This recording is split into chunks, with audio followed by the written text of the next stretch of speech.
आइए तो आज इस वीडियो में हम दिल्ली सल्तनत वाला टॉपिक स्टार्ट करने वाले हैं। पहले इन ब्रीफ इसका स्टडी कर लेते हैं, उसके बाद इसको हम डिटेल से एनालिसिस करने वाले हैं।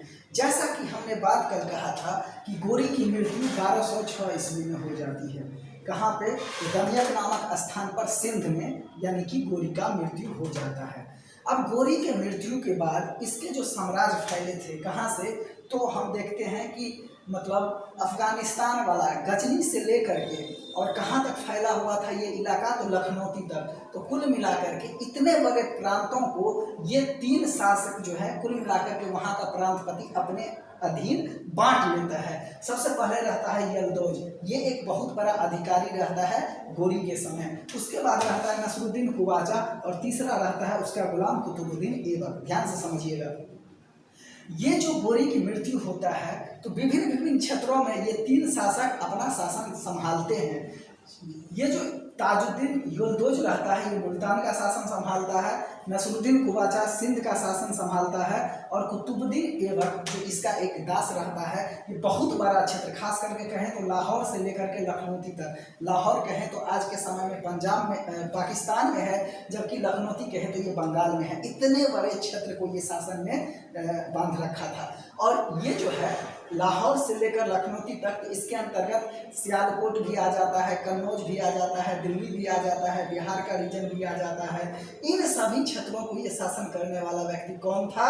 तो ये व्यक्ति था कुतुबुद्दीन ऐबक। अब ध्यान से समझिए, ये जो गोरी की मृत्यु हो जाती है तो कुतुबुद्दीन ऐबक को यूं ही नहीं राज्य मिल जाता है, इसको भी कई सारे प्रॉब्लम का, चुनौतियों का सामना करना होता है।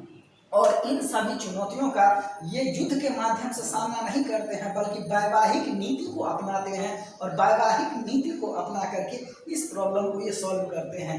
जैसे कि इन्होंने वैवाहिक नीति के तहत जो अपनी एक राज्य की स्थायित्व प्रदान करता है, इन्होंने जो ताजुद्दीन यल्दौज था जो कि मुल्तान का गवर्नर था, उसकी बेटी से अपना शादी करता है। तो कुतुबुद्दीन ऐबक अपना विवाह किससे करता है? अपना विवाह करता है ये जो यल्दौज होता है, यल्दौज की बेटी से अपना शादी करता है।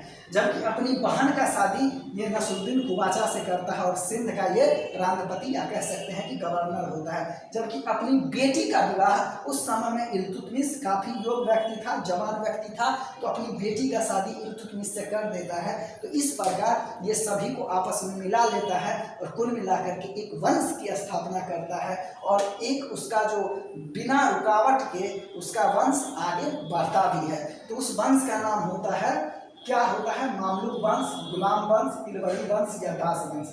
देखिए कई नामों से इसको जाना जाता है। सबसे पहले तो इसका हम एक क्रम बना लेते हैं जो दिल्ली सल्तनत पे शासन करने वाला जितने भी वंश है उसका। सबसे पहले वंश जो शासन करता है गुलाम वंश, गुलाम वंश के बाद खिलजी वंश, खिलजी वंश के बाद शासन करता है तुगलक वंश,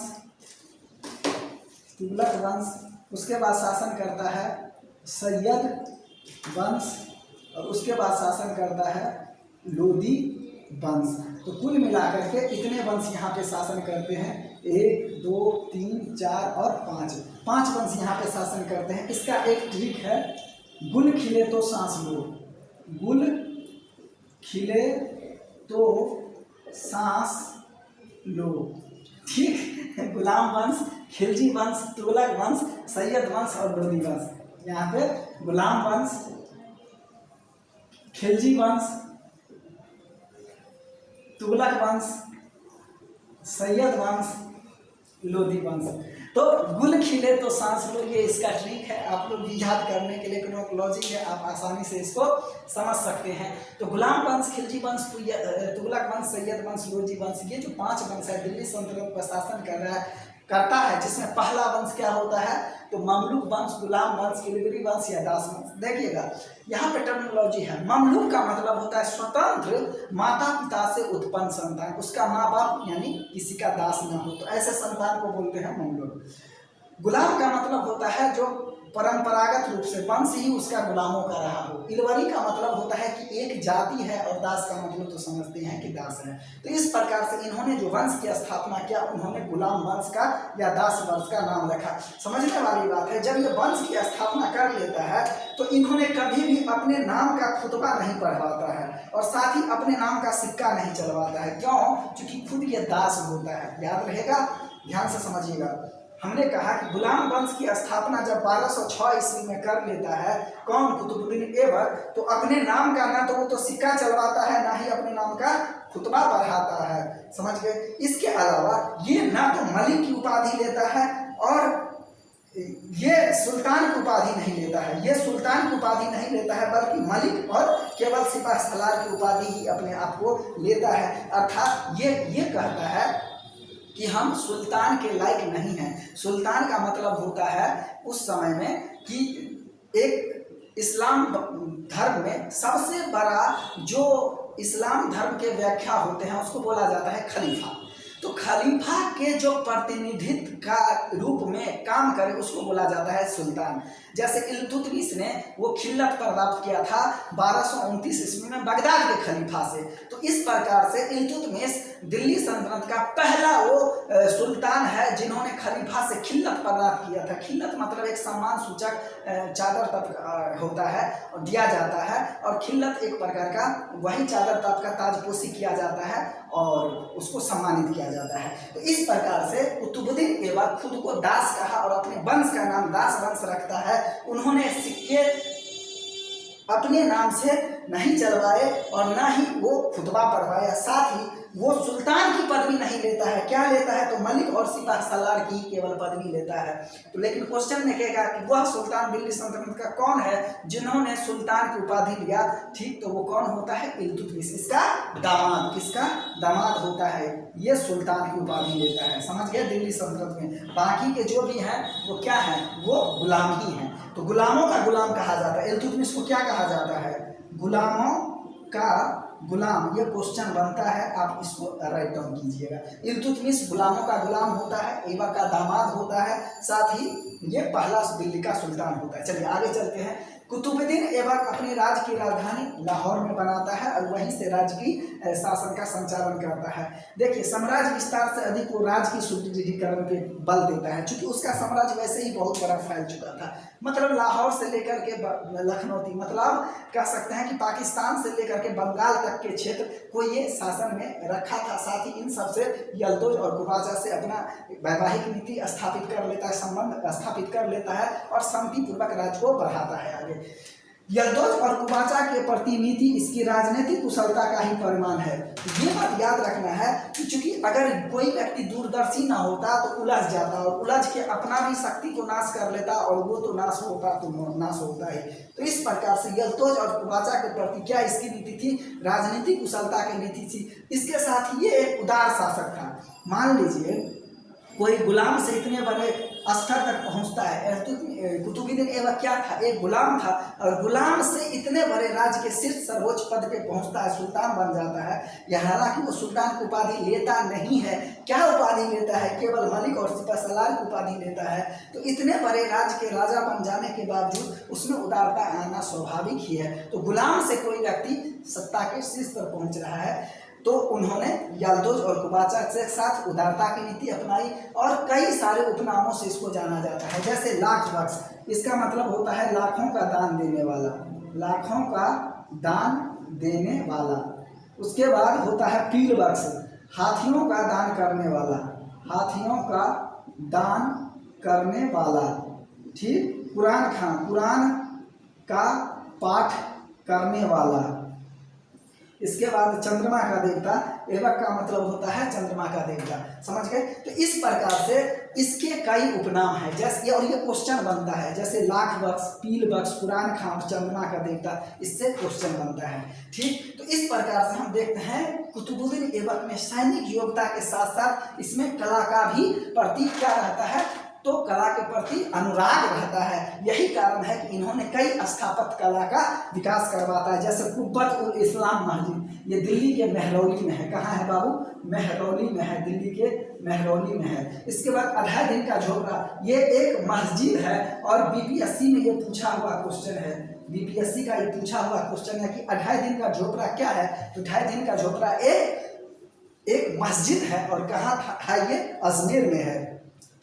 ऐसा माना जाता है कि पहले संस्कृत विद्यालय था, उसको कुतुबुद्दीन ऐबक ने तोड़वा करके ये मस्जिद बनवा दिया।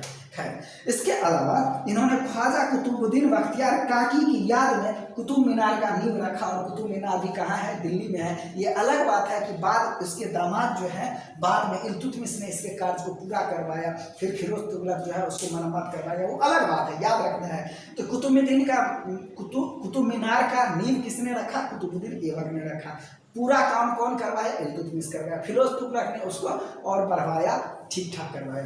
तो इस प्रकार से इसके इतने जो कार्य हैं हमने देखा।